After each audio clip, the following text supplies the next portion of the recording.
سبحان الله. السلام عليكم ورحمة الله وبركاته. إن الحمد لله نحمده ونستعينه ونستغفره ونعوذ بالله من شرور أنفسنا ومن سيئات أعمالنا. من يهده الله فلا مضل له ومن يضلل فلا هادي له. وأشهد أن لا إله إلا الله وحده لا شريك له وأشهد أن محمدا عبده ورسوله. أما بعد. அன்புக்குரிய இஸ்லாமிய சகோதரர்களே சகோதரிகளே, அல்லாஹுடைய மிகப்பெரிய உதவியால் அல்லாஹு தஆலா அவனது மார்க்கத்தை படிப்பதற்குரிய சந்தர்ப்பத்தை நம்ம எல்லோருக்கும் வழங்கியிருக்கிறான்.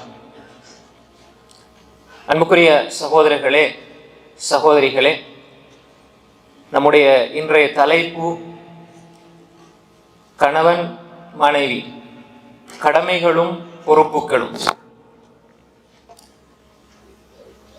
இந்த தலைப்பை பொறுத்தவரையிலே நாம் சென்ற வாரம் பார்த்து அந்த தலைப்போடு சம்பந்தப்பட்ட ஒரு தலைப்பு தான். சென்ற வாரம் நம்ம பார்த்தோம் இறைச்சமுள்ள கணவன், சாலிஹான மனைவி. உண்மையிலே இறைச்சமுள்ள கணவன், சாலிஹான மனைவி என்பது அந்த குறித்த கணவன் இறைச்சமுள்ளவனாக இருப்பதற்கும் சாலிஹான மனைவியை பெற்றுக்கொள்வதற்கும் அது திருமணத்துக்கு முன்னிருந்தே நாம் முயற்சி செய்ய வேண்டும் என்பதுதான் நாம் சென்ற வாரம் பார்த்த விடயம். திருமணத்துக்கு பிற்பாடு, திருமணம் முடித்த பின்னால் கணவனுக்கும் மனைவிக்கும் இடையிலே உள்ள அடிப்படையான கடமைகள், பொறுப்புகள். பொதுவாக இந்த கடமைகள் பொறுப்புகள் என்று சொல்கின்ற பொழுது நம்ம எல்லோருக்கும் சிந்தனையில் வார விஷயம் என்னென்றால், பொதுவாக கணவன் உழைக்கணும், மனைவி வீட்டு வேலை பார்க்கணும். இதுதான் பொதுவாக நாம் கடமைகள் பொறுப்புகள் என்று விளங்கி வைத்திருக்கிறோம். இல்ல மாஷா அல்லாஹ். அப்ப கணவனுக்கு என்று சில விடயங்களை சமூகத்துல கணவன் என்னென்ன விடயங்களை செய்யணும், வெளியில கூட்டி போகணும், பிள்ளைகளை சின்ன சின்ன வேலைகள் மனைவியால செய்ய முடியாத வேலைகளை கணவன் செஞ்சு கொடுக்கணும். அதே மாதிரி எப்படியாவது சாப்பிட்றதுக்கு, குடிக்கிறதுக்கு, உடுத்துறதுக்கு எப்படியாவது கணவன் உழைச்சி சம்பாதிச்சு தரணும் என்ற ஒரு பகுதியும், மனைவியை பொறுத்தவரையிலே மனைவிக்கு வீட்டு வேலைகள், சாப்பாடு சமைக்கிறது, ட்ரெஸ் உடுப்புகளை ஆடைகளை கழுகிறது, அதே மாதிரி பிள்ளைகளை பராமரிக்கிறது என்ற ஒரு வேலையும் நாம் சமூகம் சார்ந்து இன்றைய காலகட்டத்தில் நாம் பிரித்து வச்சிருக்கிறது பார்க்கணும். உண்மையிலே கணவன் மனைவி அவர்களுடைய நடத்தைகளோடு சம்பந்தப்படுற விஷயங்கள், மன்னிக்க வேண்டும், அவர்களுக்கு மத்தியில் விட்டு கொடுப்பு, புரிந்துணர்வு, நட்பண்புகள் என்ற பகுதி என்பது அது இரண்டாவது பகுதியாக வாரது. மூன்றாவது பகுதியாக வாரது கணவன் மனைவி அவர்களுடைய வேலை திட்டங்கள், அது மூன்றாவது பகுதியாக வரும். இரண்டாவது பகுதி விட்டு கொடுப்பு, மன்னிப்பு, குணம் சார்ந்த பண்புகள். முதலாவது பகுதி இருக்குது கடமைகள் பொறுப்புகள்ல, அதைத்தான் நம்ம இப்ப பேச போறோம். அடுத்த பகுதிகள் இன்ஷா அல்லாஹ் அடுத்தடுத்த தொடர்ல வரும். முதலாவது பகுதி என்ன? அதிகமாக சமூகம் இல்ல மாஷா அல்லாஹ் பேச மறந்த ஒரு விடயம். திருமண வாழ்க்கை, குடும்ப வாழ்க்கை என்றா கல்யாணம் முடிச்சு கொடுத்தா அந்த மணமகள் மணமகன் பாப்பா அம்மாவோட பார்வையிலிருந்து பார்க்கும் பொழுது, கணவன் மனைவி என்று பார்க்கின்ற பொழுது, அவர்கள் கல்யாணம் முடிச்ச உடனே என்ன செய்வாங்க, அடுத்த நாள் அவங்களோட சொந்தக்காரவங்க வீட்டுக்கு போவாங்க, சாப்பிடுவாங்க, கொண்டாட்டங்கள் அப்படியே போயிட்டு இருக்கும். அப்படி ஒரு வருஷம் போகும்போது திரும்ப பிள்ளை உண்டாகும், பிள்ளை பெறுவார்கள், அதுக்கு நல்ல பேரை தேடுவாங்க. அதுக்கப்புறம் பிள்ளை வளர்க்குறதுல மனைவி பிஸி ஆயிடுவாங்க. கணவன் அது பிள்ளைக்கும் மனைவிக்கும் சேர்த்து சம்பாதிக்கணும் என்ற அந்த எண்ணத்துல கணவனும் பிஸி ஆயிடுவார். அப்ப இதுதான் உலகத்துல நடக்கிற விஷயம். இப்ப நாம் பார்க்க வேண்டிய அடிப்படையான அம்சம் என்னென்றால், திருமண வாழ்வில் அகீதா, கணவன் மனைவிக்கிடையில் அகீதாவினுடைய அவசியம். கணவன் மனைவிக்கிடையில் இபாதத்தின் அவசியம், கணவன் மனைவிக்கிடையில் அறிவின் அவசியம், கணவன் மனைவிக்கிடையில் இதாஅத், மனைவி கணவனுக்கு, கணவன் மனைவிக்கு வழிபடுறது, கட்டுப்படுறது. சில இடங்கள்ல மனைவிக்கு கணவன் கட்டுப்படணும், சில இடங்கள்ல மனைவி கணவனை கட்டுப்படணும். அப்ப எனவே இந்த பகுதிகளை நாம் பேச வேண்டும். கணவனும் மனைவியும் அவர்கள் அகீதாவில் தெளிவாக இருக்கிறார்கள், கொள்கையில் அவர்கள் தெளிவாக இருக்கிறார்கள், அவர்களுடைய ஈமான் அழுக்கற்றது, மாசற்றது, கலப்பற்றது, தூய்மையானது. அவர்களுடைய வாழ்க்கையில் இபாதத் செய்வதில், இஹ்லாஸை பேணுவதில் அவர்கள் தங்களுக்கு மத்தியிலே பரஸ்பரம் ஒத்துழைப்பு செய்கிறார்கள். அத்தஆவுன் அலல் பிர்ரி வத்தக்வா, அத்தஆவுன் அலல் பிர்ரி வத்தக்வா, நன்மைக்கும் இறையச்சத்துக்கும் உதவி செய்கின்ற கணவன் மனைவிமார். இப்படி அந்த அகீதாவோடு, இபாதத்தோடு, வணக்க வழிபாடுகளோடு தன்னுடைய உள்ளத்தை பரிசுத்தப்படுத்துகின்ற தஸ்கியத்துன் நஃப்ஸிலே கணவன் மனைவிக்கிடையிலே உள்ள புரிந்துணர்வு, இந்த பகுதியை நாம் ஆழமாக பேச வேண்டும். அன்புக்குரிய சகோதரர்களே, சகோதரிகளே, இது நாம் இன்று நமக்கு ஒரு புதிய விஷயமாக தெரிந்தாலும், சஹாபாக்களுடைய குடும்ப வாழ்க்கை என்றால் அங்கே அவர்களுடைய வாழ்க்கையில் அகீதா முதன்மை பெற்றிருந்தது. ஒரு கணவன் அவருடைய கடமைகளில், பொறுப்புகளில் பிரதான கடமையாக, பொறுப்பாக சலபுகள் பார்த்தது என்னவென்றால், சஹாபாக்களும் தாபீன்களும் தபா தாபீன்களும் இமாம்களும் பார்த்தது என்னவென்றால், என்னுடைய கணவன், என்னுடைய மனைவி, இவர்கள் இந்த உலகத்தில் பசியோடு வாழலாம், பட்டினியோடு வாழலாம், ஆனால் இந்த குடும்பத்தை சுவர்க்கத்தில் சந்திக்க முடியுமா?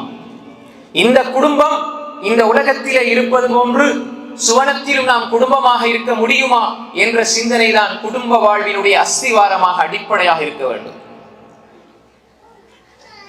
கணவன் மனைவி என்று சொல்லுகின்ற பொழுது, திருமண வாழ்க்கை என்று சொல்லுகின்ற பொழுது அல்லாஹ் ஒரு அத்தாட்சியாக இதை சொல்கிறார். கணவன் மனைவிக்கிடையிலே ஏற்படுகின்ற அன்பு, பிணைப்பு, பாசம், நேசம் என்பதை அல்லாஹ் அத்தாட்சியாக சொல்கிறான். அல்லாஹ் தஆலா சொல்லிவிட்டு லிதஸ்குனு இலைஹா, நீங்கள் மனைவியின் பக்கம், கணவன் மனைவியின் பால் செல்கின்ற பொழுது அந்த திருமண வாழ்விலே, குடும்ப வாழ்விலே உங்களுக்கு சக்கீனத், அமைதி இருக்கிறது என்று அல்லாஹ் சொல்கிறான். இந்த அமைதி என்பதை உடலியல் சார்ந்து நாம் பார்க்க கூடாது, உளவியல் சார்ந்தும் பார்க்க கூடாது. உள்ளத்துக்கு அமைதி, உடலுக்கு அமைதி, இந்த இரண்டையும் தாண்டி ஆன்மீகத்தில் அமைதி கொள்கின்ற குடும்ப வாழ்க்கை.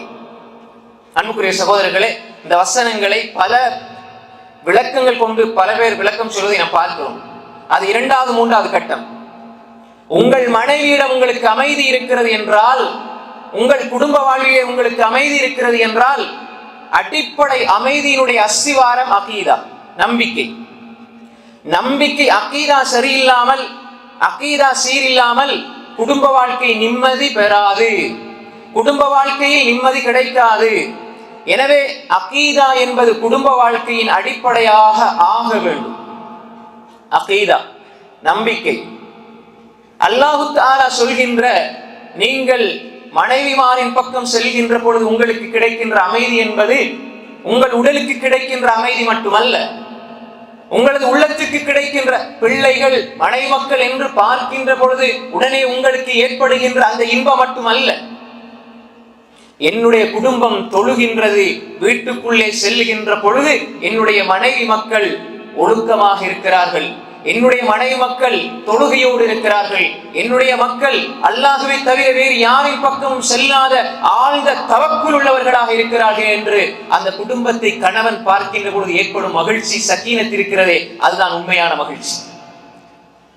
மனைவி அழகான மனைவி, ஆனால் கற்பொழுக்கம் பேணாமல் கண்டவர்களோடெல்லாம் பேசுகின்ற மனைவியாக இருந்தால் எப்படி இந்த கணவனுடைய உள்ளத்துக்கு சக்கீனத் வரும்? வருமா? சக்கீனத் வராது. அல்லாஹ் சொல்ற வார்த்தையின் ஆழத்தை புரிய வேண்டும் சகோதரர்களே. அல்லாஹ்விடம் இருந்து வருகின்ற, அல்லாஹ்வை பற்றி படிக்கின்ற பொழுது இந்த சமூகத்துக்கு அல்லாஹ் கொடுக்கிறான், உள்ளத்துக்கு ஒரு அமைதியை கொடுக்கிறானே. நஸலத் அலைஹிமுஸ் ஸகீனா வ கஷியத்துஹுமுர் ரஹ்மா வ ஹஃபத்துஹுல் மலாயிகா வ ஸக்கரஹுமுல்லாஹு ஃபீமன் இன்தா. அல்லாஹ் பத்தி படிக்கின்ற பொழுது உள்ளத்துக்கு முதலாவது கிடைக்கிறது சக்கீனத். அந்த சக்கீனத், அல்லாஹ் பத்தி அல்லாஹ்வுடைய வசனங்களை ஓதும் பொழுது உள்ளத்துக்கு ஒரு அமைதி கிடைக்குதானே. அல்லாஹ் பத்தி படிக்கின்ற பொழுது, அல்லாஹ்வுடைய வல்லமைகள், அத்தாட்சிகள், குதரத்துகள், நியாமத்துக்கள், அருட்கள், கடாட்சதங்களை படிக்கின்ற பொழுது உள்ளத்துக்கு ஒரு மகிழ்ச்சி, ஒரு நிம்மதி, அமைதி கிடைக்கிறதே. இந்த அமைதி மனைவியிடம் கிடைத்தால் அதுதான் சக்கீனத்.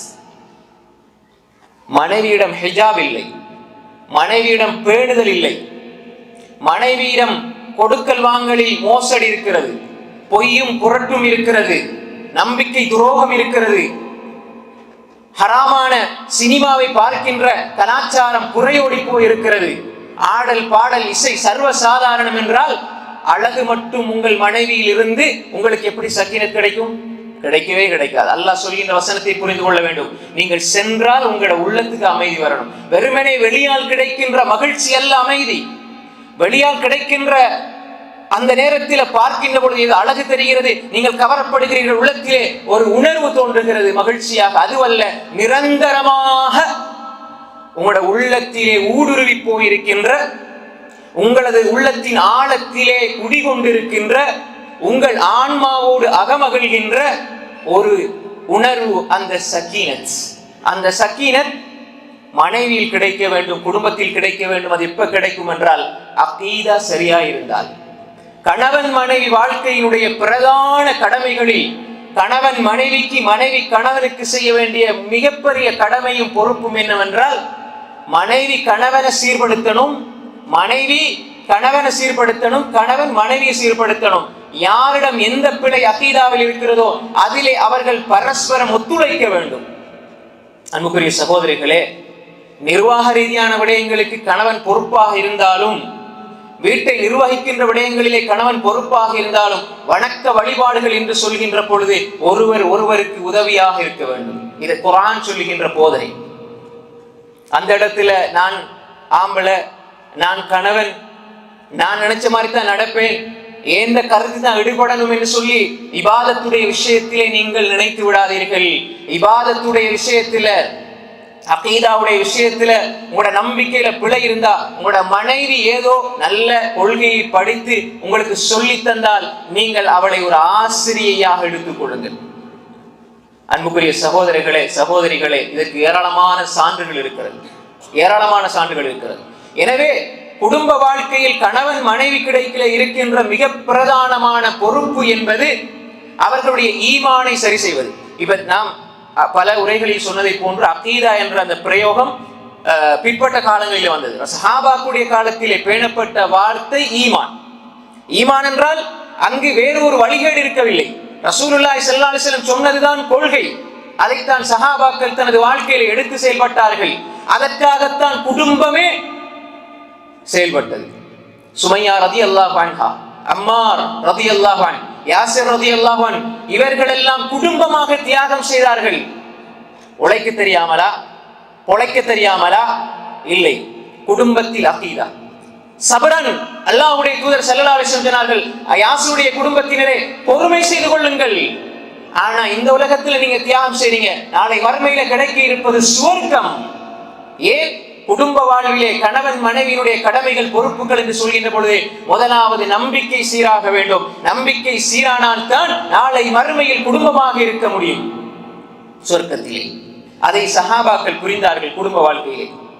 அதனால் தான் ஆயிஷா ரலியல்லாஹு அன்ஹா அவர்கள், நான் என்னுடைய கொள்கையில் உறுதியாக இருக்க வேண்டும் என்பதற்காகத்தான் இந்த உலகமே சேர்ந்து குஃபார்கள், நயவஞ்சகர்கள் உலகத்திலே கட்டு கதைகளை பரப்பியும் கூட அண்ணுகளவும் அசையாமல் இருந்தார்கள் தன்னுடைய கொள்கையை. ஆயிஷா ரலியல்லாஹு அன்ஹா 10 வசனங்களை கொண்டு அல்லாஹ் இந்த பெண்மணி உத்தமி பத்தினி, உலக வரலாற்றிலே மறுமை வரை யாரெல்லாம் முஸ்லிமாக இருக்கிறார்களோ, யாரெல்லாம் குர்ஆனை படிக்கிறார்களோ அவர்கள் ஆயிஷா பத்தினி என்பதை சொல்லாமல் இந்த குர்ஆனை மூட முடியாது. ஏன்? அவர்களுடைய கொள்கை உறுதி. அவர்களை நெருங்கிய உறவினர்கள், அவர்களை சார்ந்திருந்தவர்கள், அவர்களோடு வாழ்ந்தவர்கள் எல்லாம் தப்பாக சொன்ன பொழுது அவர்களுடைய கொள்கையில், அவர்கள் ஏற்றிருந்த நம்பிக்கையில், அகீதாவில் கட்டுகளவும் அவர்கள் தடுமாறவில்லை. அன்புக்குரிய சகோதரர், ரசூல் ஸல்லல்லாஹு அலைஹி வஸல்லம் கணவனாக இருந்து கொஞ்சம் ஆயிஷா ரலியல்லாஹு அன்ஹா உண்மையில் அவர்கள் தப்பு செய்த பெண்மணி அல்ல. நாம் எல்லோரும் அறிந்து வைத்திருக்கிறோம். ஆயிஷா ரலியல்லாஹு அன்ஹா தப்பான பெண்மணி என்று யார் சொல்வாரோ அவர் முர்த்ததாகி விட்டார், குர்ஆனுக்கு முரண்பட்டு விட்டார், குர்ஆனை பொய்ப்படுத்தி விட்டார் என்று அறிஞர்கள், அஹ்லுஸ் சுன்னவுடைய அறிஞர்கள் சொல்வார்கள். அன்புக்குரிய சகோதரர்களே, அந்த ஆயிஷா ரலியல்லாஹு அன்ஹா அவர்களுடைய வாழ்க்கையில் கணவன் மனைவி ரசூல் ஸல்லல்லாஹு அலைஹி வஸல்லம் ஒதுங்கி இருக்கிறார்கள். ஆனால் ஆயிஷா ரலியல்லாஹு அன்ஹாவுடைய நம்பிக்கை முழுக்க அல்லாஹ் ஏதோ ரசூல் ஸல்லல்லாஹு அலைஹி வஸல்லம் கனவு வரும், சின்ன சின்ன விடயங்களின் மூலமாகத்தான் அவர்களை பற்றிய தெளிவு கிடைக்கும் என்று நினைத்தார்கள், சமூகம் நினைத்தது. ஆனால் சுப்ஹானல்லாஹ், அல்லாஹ் தஆலா அந்த பெண்மணி அல்லாஹ்வின் மீது வைத்த அந்த நம்பிக்கை, அல்லாஹ் மீது கொண்ட ஆழமான விசுவாசம், உலகத்திலே இருக்கின்றவர்கள் எதுவும் சொல்லட்டும், ஆனால் நான் எனது நம்பிக்கையில், நான் ஏற்ற கொள்கையில், இந்த இஸ்லாத்தில் எல்லோரும் நெருங்கி இருக்கின்ற கணவன் உட்பட எல்லோரும் போய்விட்டாலும் என்ற ரப்பிடம் நான் கேட்பதை நிறுத்த மாட்டேன் என்று அங்கே கொள்கையில் உறுதியாக இருந்த குடும்ப பெண் ஆயிஷாவை ரலியல்லாஹு அன்ஹாவை அல்லாஹ் நிரபராதி என்று குர்ஆனிலே 10 வசனங்கள் இறக்கி உண்மைப்படுத்துகிறான், அவர்களுக்காக சான்று பகர்கிறான். அன்புக்குரிய சகோதரிகளே, சகோதரிகள், நான் ஏன் இதை சொல்கிறேன் என்றால், சஹாபிய பெண்மணிகள், சஹாபாக்கள் கணவன் மனைவி என்று வாழுகின்ற பொழுது குறிப்பாக இந்த பெண்களிடம் இருந்த ஆழமான நம்பிக்கையை நாங்கள் புரிந்து கொள்ள வேண்டும். ஆயிஷா ரலியல்லாஹு அன்ஹா மட்டுமல்ல, ஒரு கட்டத்தில் ரசூல் ஸல்லல்லாஹு அலைஹி வஸல்லம் ஹஃப்ஸா ரலியல்லாஹு அன்ஹா அவர்களை தலாக் சொல்வதற்கு நினைக்கின்ற பொழுது ஜிப்ரீல் அலைஹிஸ்ஸலாம் வந்தார்கள். வந்து சொன்னார்களா, ஹஃப்ஸாவை தலாக் சொல்லிவிட வேண்டாம். அல்லாஹ் சொல்லுகிறார், ஹஃப்ஸா ரலியல்லாஹு அன்ஹா தலாக் சொல்லிவிட வேண்டாம், இன்னஹா ஸவ்வாமா வ கவ்வாமா. அந்த பெண்மணிக்கு அல்லாஹ் சான்று பகர்கிறான். எப்படி? ஹஃப்ஸா ரலியல்லாஹு அன்ஹா, ஹஃப்ஸா பின்த் உமர், ஆயிஷா இப்னத் அபீ பக்ர் குடும்ப பெண் தான். அவர்களிடம் இருந்த அந்த குணங்களை பாருங்கள். ஹஃப்ஸா ரலியல்லாஹு அன்ஹா அதிகமாக நோன்பு வைத்து அல்லாஹ்வை நெருங்கக்கூடிய பெண், அதிகமாக நின்று வணங்கக்கூடிய பெண் என்பதை அல்லாஹ் சொல்கிறான். அன்புக்குரிய சகோதரர்களே, சகோதரிகளே, நாம் புரிந்து கொள்ள வேண்டிய விடயம் என்னவென்றால், குடும்ப வாழ்வில் கணவன் மனைவியுடைய கடமைகள், பொறுப்புகள் என்று வருகின்ற பொழுது அகீதாவை, நம்பிக்கையை, நாம் ஏற்றிருக்கின்ற இஸ்லாத்தை சரியாக பேணுகின்ற ஒரு குடும்ப கட்டமைப்பை நாங்கள் உருவாக்க வேண்டும். அப்படி இருந்தால்தான் எங்களுடைய பிள்ளைகள் முஸ்அப் இப்னு உமைரை போன்று, சஅத் இப்னு அபீ வக்காஸை போன்று, அப்துல்லாஹ் இப்னு அப்பாஸை போன்று, அப்துல்லாஹ் இப்னு உமரை போன்று, அப்துல்லாஹ் இப்னு மஸ்ஊதை போன்று, அப்துல்லாஹ் இப்னு ஜுபைரை போன்று, அப்துல்லாஹ் இப்னு அம்ர் இப்னு ஆஸை போன்று, சஅத் இப்னு முஆஸ், முஆத் இப்னு ஜபல் ரலியல்லாஹு அன்ஹும் அஜ்மஈன் இவர்களை போன்று வருவார்கள். ஏன்? அவர்களை உருவாக்கியது வீட்டுச் சூழல். இந்த கணவன் மனைவி கிடைக்கிலே இருக்கின்ற அந்த நம்பிக்கையிலே உறுதிப்பாடுதான் ஒரு நல்ல ஒரு குடும்பத்தை உருவாக்கும் என்பதை நாம் அடிப்படையிலே புரிந்து கொள்ள வேண்டும். ஹுஸ்னுல் இஅ்திகாத், நம்பிக்கை சரியாக இருக்க வேண்டும். இதை எப்படி நம்ம பிராக்டிக்கலா என்னுடைய வாழ்க்கையில கொண்டு வரது? கணவன் தான், மனைவி தான். கணவனிடத்தில் இருக்கிற நம்பிக்கை கோளாறுகள் நிறைய இருக்கு. கணவன், நாம் ஆண்களாக இருந்து யோசித்து பார்க்க வேண்டும், எங்களுடைய வாழ்க்கையிலே நம்பிக்கை, ஈமானுடைய விஷயத்தில் என்னென்ன குறைபாடுகள் இருக்கிறது, என்னுடைய அகீதா சரியாக இருக்கிறதா? அன்புக்குரிய சகோதரர்களே, நான் உழைக்கிறேன், சம்பாதிக்கிறேன், குடும்பத்துக்காக பாடுபடுகிறேன், நான் அல்லாஹ்வை பற்றி சரியாக அறிந்திருக்கிறேனா? இதை நான் அறிந்திருக்க வேண்டும், எனது மனைவி அறிந்திருக்க வேண்டும். இது கடமை, இது பொறுப்பு.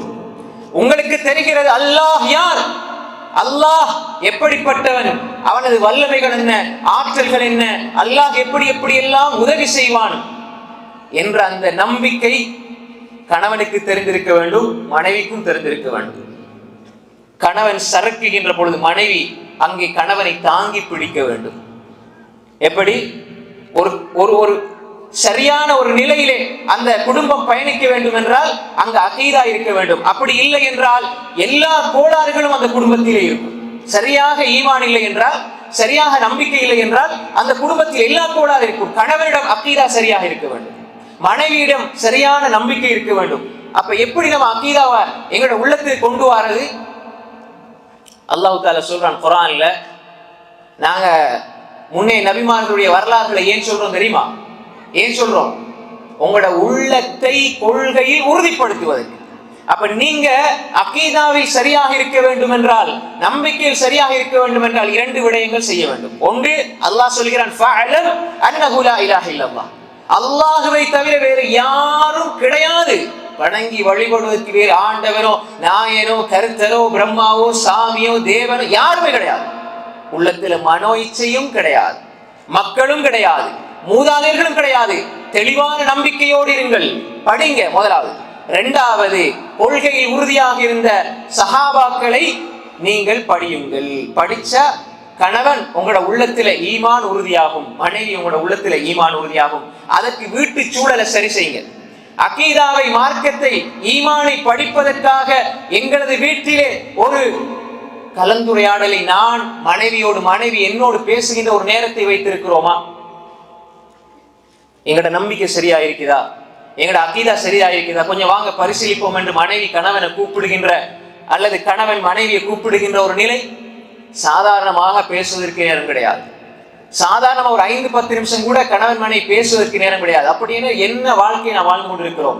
கணவன் மனைவி அல்லாஹ் தஆலா நேரடியாக சொல்கிறான், யா அய்யுஹல்லதீன ஆமனூ கூ அன்ஃபுஸக்கும் அஹ்லீக்கும் நாரா, ஈமான் கொண்டவர்களை உங்களையும் உங்கள் குடும்பத்தையும் நரகத்திலிருந்து பாதுகாத்துக் கொள்ளுங்கள் என்றால், நரகத்திலிருந்து பாதுகாக்கப்பட வேண்டும் என்றால் அவர்கள் முதலாவது செய்ய வேண்டும், அந்த குடும்பத்திலே அகீதாவை சரிப்படுத்த வேண்டும், அகீதாவை சீராக்க வேண்டும். இன்று துரதிர்ஷ்டவசமாக கணவன் மனைவிக்கிடையே அகீதாவிலே கோளாறு இருக்கிறது. அது பிள்ளைகளிடம் பிரதிபலிப்பதை நாங்கள் பார்க்கிறோம். அகீதா நம்பிக்கை சரியில்லை என்றால், அந்த கணவன் மனைவிடத்தில் நம்பிக்கை சரியில்லை என்றால் அதே தான பிள்ளைக்கும் வரும். பிள்ளையை சிறுக்கான நடத்தைகளுக்குள்ளே கொண்டு செல்கின்ற அல்லது சிறுக்கான விடயங்களை சர்வ சாதாரணமாக செய்கின்ற ஒரு நிலைக்கு தள்ளுகின்ற ஒரு வேலையை கணவன் மனைவி செய்கிறார்கள். ஏனென்றால் அவருடைய வாழ்க்கையிலே அவர்கள் அகீதாவுக்காக அவர்கள் நேரத்தை ஒதுக்கவில்லை, நம்பிக்கையை சரி செய்வதற்கு அவர்கள் நேரத்தை ஒதுக்கவில்லை, தன்னிடம் இருக்கிற நம்பிக்கை சரியா பிழையா என்று உரசி பார்ப்பதற்கு அவர்கள் நேரத்தை செலவழிக்கவில்லை. ஆனால் பிள்ளைக்கு எல்லாம் வாங்கி கொடுத்திருப்பாங்க. ட்ரெஸ் வேணுமா, அவர்களுக்கு என்னென்ன வேணுமோ, ஆம்பளை பொம்பளை பிள்ளைகளுக்கு என்னென்ன தேவை எல்லாம் செய்திருப்பார்கள். அகீதாவை கொடுத்திருக்க மாட்டார்கள் என்று சொன்னால் நாம் இன்னும் அந்த பிள்ளைகளை சரியாக வளர்க்க ஆரம்பிக்கவில்லை. எல்லாரும் நினைச்சோம் என்னடா, புள்ள ஒரு 4-5 வயசு வந்துட்டா பாடசாலைக்கு அனுப்பிட்டோம், அந்த பிள்ளைக்கு நல்ல வருஷம் அல்லது மாசம் ட்ரெஸ் உடுப்பு வாங்கி கொடுக்குறோம், எங்கெங்கெல்லாம் கூட்டி போகணுமோ சுற்றுலாவெல்லாம் கூட்டி கொண்டு காட்டுறோம், இதனால பிள்ளைகளை நம்ம ஹெப்பியா வச்சுட்டு இருக்கிறோம் நீங்க நினைக்கிறீங்களே, அதே பிள்ளைகள் நாளை நரகத்திற்கு சென்றால் அப்ப ஹெப்பியா வைக்கிற அர்த்தம் என்னன்னு தெரியாம நான் வாழ்ந்து கொண்டிருக்கிறோம். சொல்றேன், பிள்ளைகளை மகிழ்ச்சியாக வைத்திருக்கிறோம் என்றால் அர்த்தம் என்ன? என்னுடைய பிள்ளையினுடைய வாழ்க்கையிலே நம்பிக்கை சீராக இருக்கிறது, வணக்கம் சீராக இருக்கிறது, ஒழுக்கம் சீராக இருக்கிறது, பண்பாடு சீராக இருக்கிறது.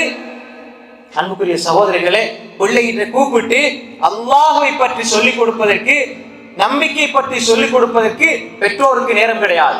ஏன்னா பெற்றோருக்கு அது தெரியாது முதலாவது. எனவே குடும்ப வாழ்க்கையிலே நாம் அடிப்படையாக புரிந்து கொள்ள வேண்டும். அன்புக்குரிய சகோதரர்களே, அகீதா சீராக, நம்பிக்கை சீராக இருக்க வேண்டும். அது முதலாவது அம்சம். குடும்ப வாழ்வில் அகீதா என்றால் அது அப்படியே ஒரு தலைப்பு போகும். ஆனால் கடமைகள் பொறுப்புகள் என்று வருகின்ற பொழுது முதலாவது நாம் இதை சொல்லாமல் அடுத்த கட்டத்துக்கு போக முடியாது. நிறைய குடும்ப பயன்கள் நீங்க கேட்டு பார்த்தால் அகீதா விஷயத்தை பேச மாட்டாங்க. சிரிச்சு அப்படி செய்யணும் இல்ல, மாஷா அல்லாஹ், எல்லா இடங்களும் அல்ல, ஒரு சில இடங்கள் நான் சொல்கிறேன். பொதுவாக இப்படி செய்யணும், இப்படி செய்யணும், உழைக்கணும், சம்பாதிக்கணும், அது பேசப்படணும். ஆனால் முதலாவது பகுதி இது. சஹாபாக்களுடைய வாழ்க்கை, சஹாபாக்களுடைய குடும்ப வாழ்க்கை, அவர்களுடைய வாழ்க்கையில வரலாறுகள் நீங்க எடுத்து பார்த்தீர்கள் என்று சொன்னால், குடும்ப வாழ்க்கை என்று சொன்னாலே அவர்கள் முதன்மைப்படுத்தி இருப்பது அகீதாவை தான்.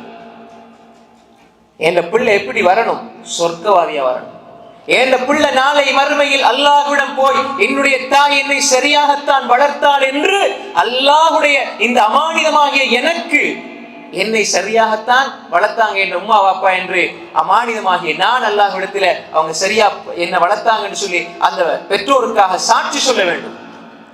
பெற்றோர்களும் பிள்ளைகளுக்காக நாளை மறுமையில், யா அல்லாஹ், நீ தந்த அமானியத்தை உனக்காகவே இந்த உலகத்தில் வளர்த்து, உனக்காகவே இந்த உலகத்தில் வாழ வச்சிருக்கிறேன் யா அல்லாஹ் என்று சாட்சி சொல்ல வேண்டும். அன்புக்குரிய சகோதரர்களே, அதற்கு கணவன் மனைவியினுடைய கடமைகள் பொறுப்புகள் என்ற அடிப்படையான அம்சங்களில் முதன்மையானதாக இந்த அகீதா, நம்பிக்கை சீராக வேண்டும். எல்லா விடயங்களிலும் சீராக இருந்தால்தான் குடும்ப வாழ்க்கை சீராகும். அன்புக்குரிய சகோதரர்களே, ரசூல் ஸல்லல்லாஹு அலைஹி வஸல்லம் சொன்னாங்க, அடுத்ததாக خيركم خيركم لأهلي وأنا خيركم لأهلي. ரசூல் ஸல்லல்லாஹு அலைஹி வஸல்லம் சொன்னாங்க, உங்களில் சிறந்தவர் உங்களோட குடும்பத்துக்கு சிறந்தவர். நான் என் குடும்பத்துக்கு நான் சிறந்தவராக இருக்கிறேன் ஸல்லல்லாஹு அலைஹி வஸல்லம் சொன்னாங்க. எல்லாருக்கும் தெரிஞ்ச ஹதீஸ். குடும்பத்துக்கு சிறந்தவராக இருக்கிறேன் என்ன அர்த்தம்? மனைவி சொல்லணும் நாளைக்கு அல்லாஹ் இடத்துல போய்த்து, யா அல்லாஹ் என் கணவன் எனக்கு எந்த குறையும் வைக்கல, யா அல்லாஹ் சிறந்த கணவன் என்று சொல்லணும். அதையா சொன்னாங்க? அதல்ல சகோதரர்களே.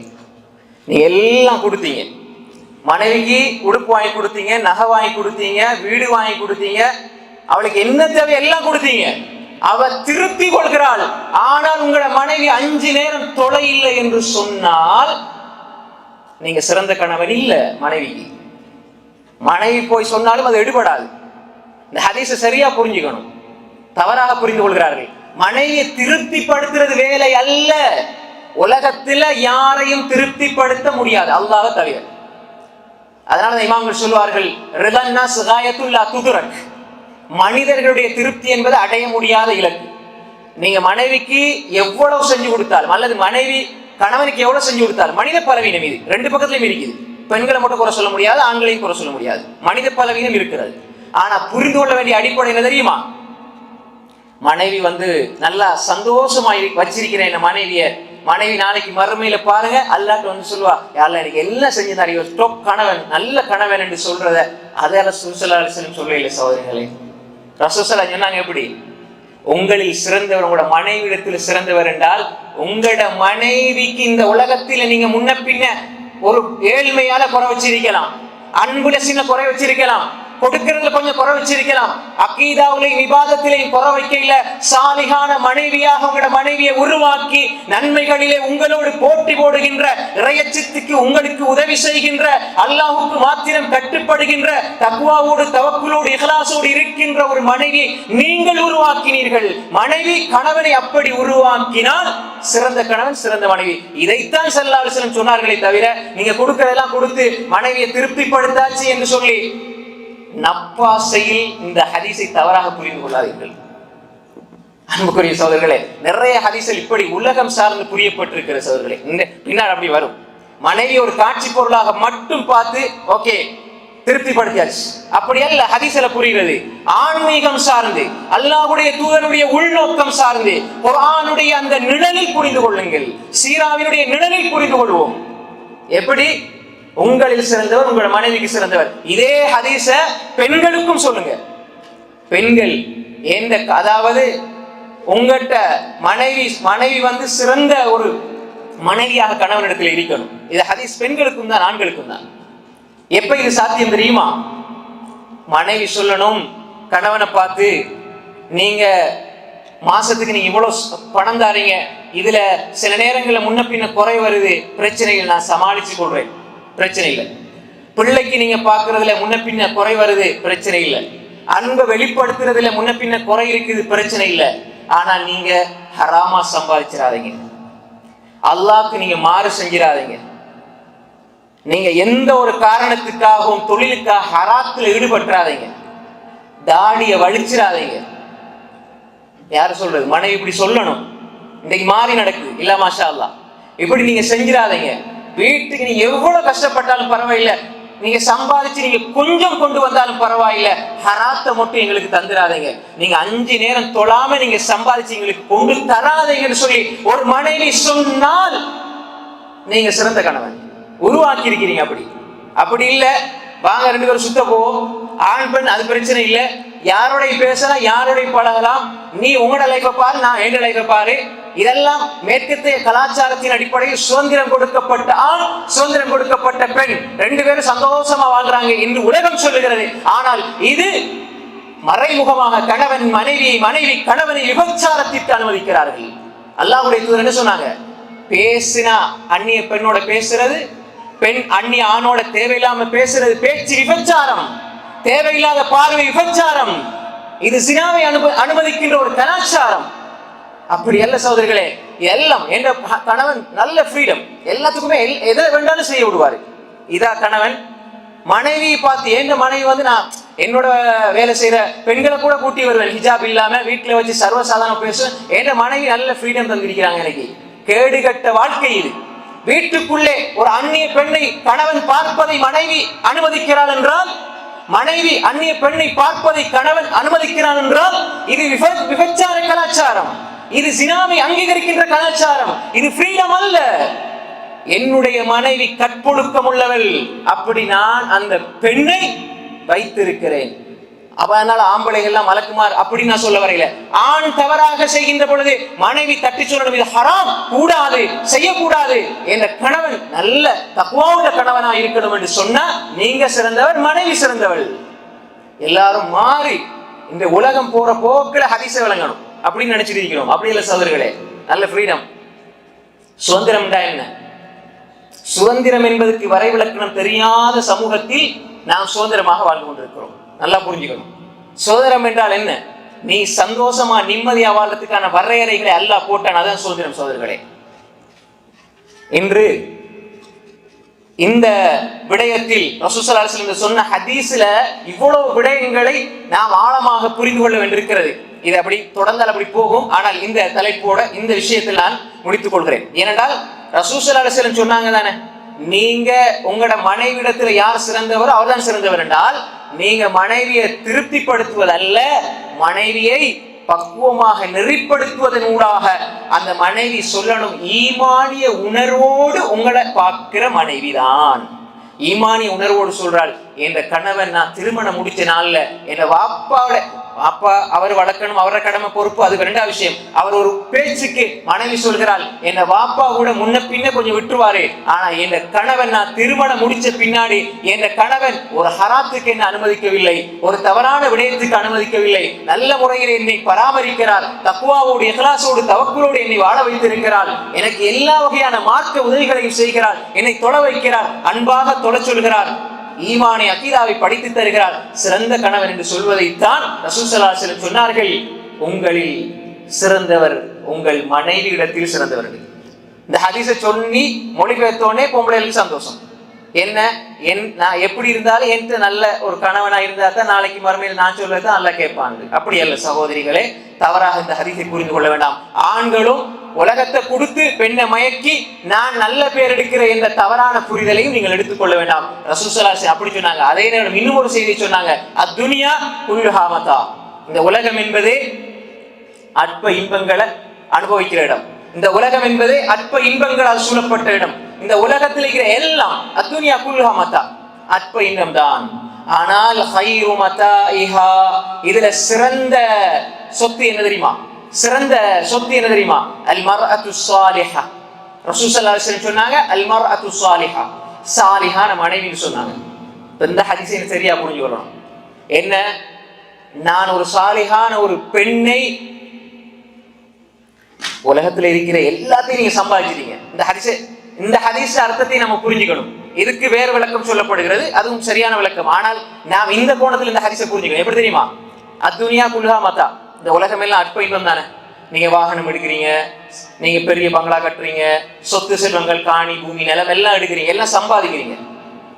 இதை காசால பணத்தால இதுக்கு எவ்வளவு நேரம் ஒதுக்கி சம்பாதிக்கிறீங்க? 40 வருஷமாக உழைத்து, வெளிநாடுகளை 40 வருஷமா உழைத்து நல்ல பெரிய அரண்மனையை ஊர்ல கட்டியிருக்கிறேன்.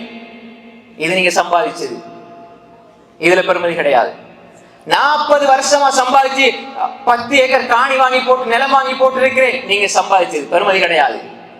நான் திருமணம் முடித்து 2 வருடத்துல எந்த மனைவி சாலிஹான மனைவியாக ஆக்கினேன் என்றால், நீங்க 40 வருஷம் சம்பாதிச்சதை விட நீங்க 2 வருஷம் மனைவியை சரிப்படுத்தினீங்களே, அது சிறந்தது, அந்த சொத்து சிறந்தது. அதற்காக உழைத்த நேரங்கள் நாளை மீசானுல் ஹஸனாத்தில் நிறுத்தப்படும். அந்த 3 வருடங்கள் மனைவி வரும்பொழுது ஹிஜாப் இல்லாம வந்தாங்க, மனைவி வரும்பொழுது ஒரு பேணுதல் இல்லாம வந்தார்கள், மனைவி வரும்பொழுது சினிமா கலாச்சாரத்திலிருந்து அதை பார்க்கிற ரசிக்கின்ற ஒரு குடும்பத்திலிருந்து வந்தாங்க. இப்ப ஹிஜாபோடு 5 நேரம் தொழுகின்ற, நம்பிக்கை சீரான, பக்குவம் உள்ள, பேணுதல் உள்ள, இறையச்சம் உள்ள, இஹ்லாஸ் உள்ள ஒரு பெண்ணை, சாலிஹான மனைவி நான் உருவாக்கினேன் என்றால், இதுதான் நீங்க சம்பாதிக்கிற மிகப்பெரிய சொத்து. இதுக்கு நேரத்தை கொடுங்க. அதே மாதிரி தான் கணவன் முன்ன பின்ன இருந்தால், கணவனுடைய வாழ்க்கையில முன்ன பின்ன பிரச்சனைகள் இருந்தால், நம்பிக்கை சீரில்லை என்றால், வணக்கம் சீரில்லை என்றால், மனைவி மென்மையாக இந்த கணவனை மாத்திரத்துக்கு முயற்சி செஞ்சு கொண்டே இருக்கிறது, இது மிகப்பெரிய சொத்து. சாலிகான கணவனை பெறாவிட்டாலும் ஒருவேளை நான் என்னுடைய அந்த உரிமையில் இல்லை, எனக்கு முடிச்சு வச்சுட்டாங்க ஏதோ ஒரு கணவன், அவர் உழைக்கிறார் எல்லாம் செஞ்சுதாராரு, ஆனா அவர்கிட்ட இபாதத்திற விடயத்துல ஈமான் விஷயத்துல கொஞ்சம் கோளாறு இருக்குது. இப்ப மனைவி என்ன செய்யறாங்க, மெதுவாக மாத்துறாங்க, சாலிகான ஒரு கணவனாக, இறைச்சம் உள்ள ஒரு கணவனாக கணவனை மாத்தினால் அல்லாஹ் கொடுத்த மிகப்பெரிய பொக்கிஷம் கணவன். அதை மனைவி சாலிகான கணவனாக மாற்றினால் அல்லாஹ் கொடுத்த அருளை மிகப்பெரிய அருளாக மாற்றுகின்ற ஒரு நன்மையை மனைவி செய்து விடுகிறாள். அங்கு அல்லாஹ் தஆலா இந்த இரண்டு பேருக்கு மத்தியிலே அன்பையும் இணைப்பையும் புரிந்துணர்வையும் பாசத்தையும் அல்லாஹ் இன்னும் அதிகப்படுத்துவான். ஏன்? இந்த பெண் எதிர்பார்த்ததெல்லாம் என்னுடைய கணவன் சீராக வேண்டும், கணவனை நான் நன்மைக்குரியவனாக மாற்றணும், நாளை மறுமையில் இந்த கணவனோடு சொர்க்கத்தில் வாழணும், இந்த உலகத்தில் கஷ்டப்பட்டாலும் நாளை மறுமையில் என்னுடைய இந்த கணவனோட வாழணும் என்று அவள் மறுமைக்கு தயார்படுத்தினால் அந்த கணவனை மறுமைக்குரிய அந்த கணவனாக, சாலிகான கணவனாக அந்த பெண்மணி மாற்றுகின்ற பொழுது மனைவி பெறுகின்ற உயர்ந்த அந்தஸ்து, மனைவி சம்பாதித்த பெரிய சொத்து அதுவாக மாறுகிறது. கணவன் மனைவி அப்படி மாற்றினால் கணவன் சம்பாதிச்ச மிகப்பெரிய சொத்தாக அது மாறுகிறது.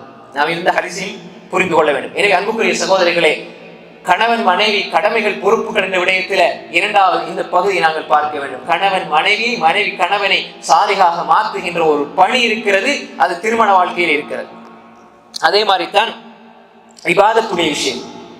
இபாதத்துடைய விஷயத்திலே கணவன் மனைவிக்கு மத்தியிலே இபாதத்துடைய விஷயத்தில கணவன் இபாதத் சரியாக செய்ய வேண்டும், மனைவியும் சரியாக செய்ய வேண்டும். இரண்டு பேரும் இபாதத்தை சரியாக செய்வது என்பது கணவன் மனைவி அவர்களுடைய வாழ்க்கையிலே பேண வேண்டிய அடிப்படையான கடமை. எப்படி? இபாதத்தை செய்யாத கணவன், தொழுகை இல்லாத கணவன், தொழுகை இல்லை வாழ்க்கையில் அவர் தொழுகையை விட்டு கொண்டே இருக்கிறார், மனமுரண்டாக தொழுகையை விடுகிறார் என்றால் அவர் இஸ்லாத்தை விட்டு வெளியே போறார். மனைவி தொழுகை இல்லை என்றால் மனைவி இஸ்லாத்தை விட்டு வெளியே போறார். அப்ப திருமண வாழ்க்கையில் எப்படி நிம்மதி சந்தோஷம் வரும்? நிம்மதி சந்தோஷம் வருமா? வரவே வராது. அப்ப இபாதத்தில் அடிப்படை தொழுகை. அந்த தொழுகை சீரில்லை என்றால் திருமண வாழ்வில் பரக்கத் கிடைக்காது. வஅமுர் அஹ்லக பிஸ்ஸலாத்தி வஸ்ஸபிர் அலைஹா. நபியே, உங்களோட குடும்பத்துக்கு தொழுகை கொண்டு ஏவுங்க, நீங்களும் அதில் பொறுமையாக இருங்க. அப்படி என்றா லா நஸ்அலுக ரிஸ்கா நஹ்னு நர்சுகுக், நாங்க உங்களிடத்துல வாழ்வாதாரத்தை கேட்க மாட்டோம், நாங்க உங்களுக்கு வாழ்வாதாரம் தருவோம். திருமண வாழ்க்கையினுடைய கடமைகளில் மிகப்பெரிய கடமை இபாதத் செய்யக்கூடிய குடும்பம். அது கணவன் இபாதத் செய்தால், கணவன் தொழுதால் மனைவியை தொழ வைக்க வேண்டும், மனைவி தொழுகையில பேணுதலாக இருந்தா சொல்லி கணவனை தொழ வைக்க வேண்டும். இதுதான் மிகப்பெரிய கடமை சகோதரர்களே, பொறுப்பு சகோதரர்களே, எங்களுடைய பொறுப்பு. மனைவி, ஒவ்வொரு மனைவியும் சிந்திக்க வேண்டும், நான் இந்த பொறுப்பை செய்கிறேனா? தொழுகையுள்ள கணவனாக என்னுடைய கணவனை மாற்றி இருக்கிறேனா? இபாதத்தில் சரியாக இபாதத் செய்கின்ற கணவனாக நான் மாற்றி இருக்கிறேனா என்னுடைய கணவனை என்று ஒவ்வொரு பெண்மணியும் சிந்திக்க வேண்டும், ஒவ்வொரு கணவனும் சிந்திக்க வேண்டும். இது மிக முக்கியமான பொறுப்பு. அடுத்து அன்புக்குரிய சகோதரர்களே, திருமண வாழ்வில் இபாதத் அது ஒரு தலைப்பு. நான் இடையிடையே சுட்டி காட்டிட்டு போறேன் முக்கியமான அம்சங்களை. அப்ப கணவன் இபாதத் செய்யக்கூடியவராக, மனைவி இபாதத் செய்யக்கூடியவர்களாக இருந்தால் அது அடிப்படையான கடமை. அதன் மூலமாக குடும்ப வாழ்வில் நிம்மதியும் பரக்கத்தும் ஏற்படும். அப்படிப்பட்ட குடும்பத்தை உருவாக்க வேண்டும். அப்படிப்பட்ட குடும்பத்தை உருவாக்குவதுதான் இஸ்லாமிய குடும்ப கட்டமைப்பினுடைய பிரதான அம்சங்கள் என்பதனை நாம் ஒவ்வொருவரும் புரிந்து கொள்ள வேண்டும். அடுத்த அன்புக்குரிய சகோதரர்களே, மனைவி கணவனுக்கு கட்டுப்படணும். மனைவி கணவனுக்கு கட்டுப்படணும். எந்த விஷயத்துல? எந்த விஷயத்துல சொல்லுங்க? நன்மையான விஷயத்துல. அப்ப கணவன் மனைவி கட்டுப்படணுமா தேவையில்லையா? இபாதத்துடைய விஷயத்துல சொல்லுமா? கட்டுப்படணும். அப்ப ரசூல் ஸல்லல்லாஹு அலைஹி வஸல்லம் இப்ப கணவனுக்கு கட்டுப்படாத மனைவி நம்ம நிறைய பார்க்கிறது அப்படிதான். மனைவி கணவன் கட்டுப்படணும். எப்படி கட்டுப்படணும் என்றால், இபாதத்துடைய விஷயத்துல நல்ல விஷயங்களை கட்டுப்படணும்.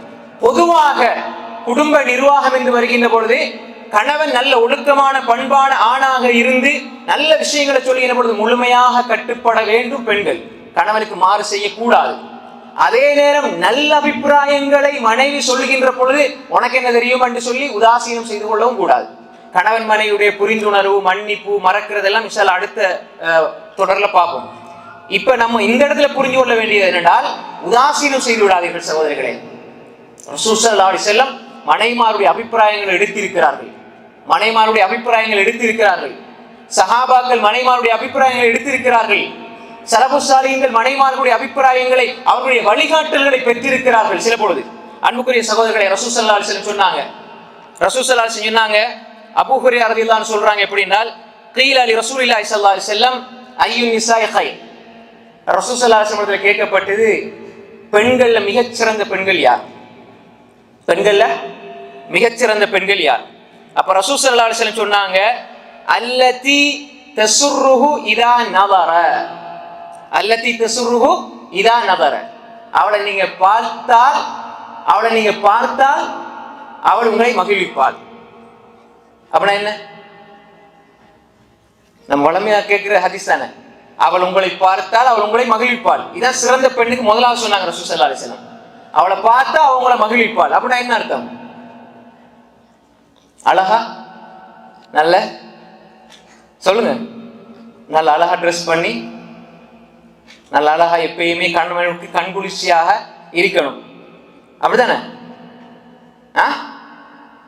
நிறைய பயன்கள் இல்ல மாஷா அல்லாஹ் இப்படித்தான் விளக்க சொல்றாங்க. இல்லை சகோதரர்களே, அதாவது ஒரு கணவன், இந்த ஹதீஸுடைய இது அடிப்படை அம்சத்தை புரிஞ்சு கொள்ளுங்க. ரசூல் ஸல்லல்லாஹு அலைஹி வஸல்லம் என்ன சொன்னாங்க? பார்த்தால் பெண்களில் மிகச்சிறந்த பெண்கள் யார்? கணவன் மனைவியை பார்த்தா மனைவி சந்தோஷப்படுத்தணும் சொல்லி போட்டு ஹதீஸ்க்கு விளக்கம் சொல்லும் பொழுது பெரும்பாலும் அல்லாஹ் பாதுகாத்தவர்களை தவிர நல்ல அழகா ட்ரெஸ் பண்ணணும், அழகா உடுத்திருக்கணும், எப்பயும் மேக்கப் போட இருக்கணும். கணவன் பார்த்தா வேற பெண்ணை பார்க்காத அளவுக்கு நல்ல கண்குளிர்ச்சியா இருக்கணும். இருக்குதான் வேணும். அது மூணாவது. பெஸ்ட்டுக்கு 2 இருக்குது. நேரடி கருத்து ஹதீஸ்ல 2 இருக்குது. ஒன்று, அவளுடைய மார்க்கத்தால் உங்களை சந்தோஷப்படுத்தணும், அவளுடைய குணங்களால் உங்களை சந்தோஷப்படுத்தணும். மனைவியை பார்க்கும் பொழுது அவளுடைய ஈமானை பார்த்து நீங்க சந்தோஷப்படணும், அவட தீனை பார்த்து சந்தோஷப்படணும், அவட இபாதத்தை பார்த்து சந்தோஷப்படணும், அவட அஹ்லாக்கை பார்த்து சந்தோஷப்படணும். பொய் பேசாத மனைவி என்று சந்தோஷப்பட வேண்டும். நிறைய இந்த ஹதீஸ் அப்படியே அதான் நான் சொல்றேன். உலகம் சார்ந்து நம்ம பார்க்கிற அது 2வது 3வது.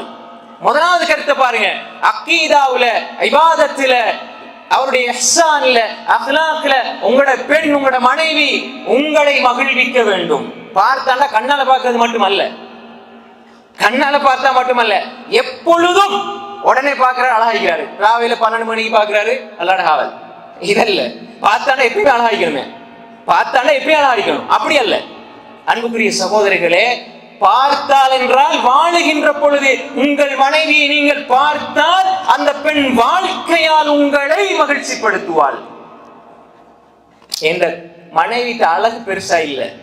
என்ன மனைவி அப்படின்னா ஒரு 55 வயசு கூட இந்த ஹரிஸ் காலாவதி ஆகும். அப்படியா? இல்லை. அப்ப கொஞ்சம் அழகுல கொஞ்சம் பின்தங்கிய பெண் எப்படி? அதாவது மனைவி உள்ளத்தை பாருங்க, நிறங்கள், அது மாதிரி நிறைய தத்துவங்கள், கற்பனைகளை நிறைய சொல்லுவாங்க. ஆனால் ஹதீஸ் இதுன்னு வரும்பொழுது மாறிடுறாங்க, லைஃப் வரும்பொழுது மாறிடுறாங்க.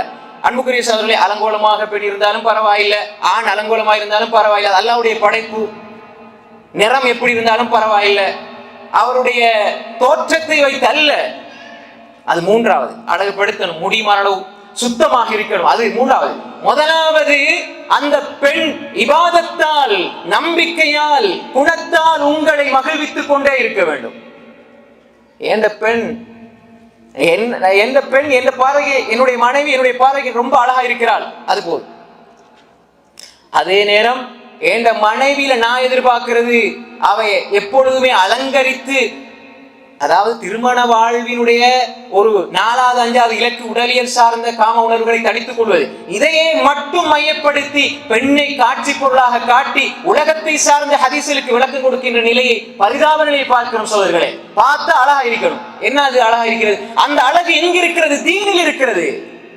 ஆயிஷா ரலியல்லாஹு அழகு எங்க இருந்தது? தீன்ல இருந்தது. சௌதா ரலியல்லாஹு அழகு எங்க இருந்தது? தீன்ல இருந்தது. ஹப்ஸா ரலியல்லாஹு, கதீஜா ரலியல்லாஹு அழகு தீனில் இருந்தது. உம்மு சுலைமுடைய அழகு, உம்மு சலமாவுடைய அழகு தீனில் இருந்தது.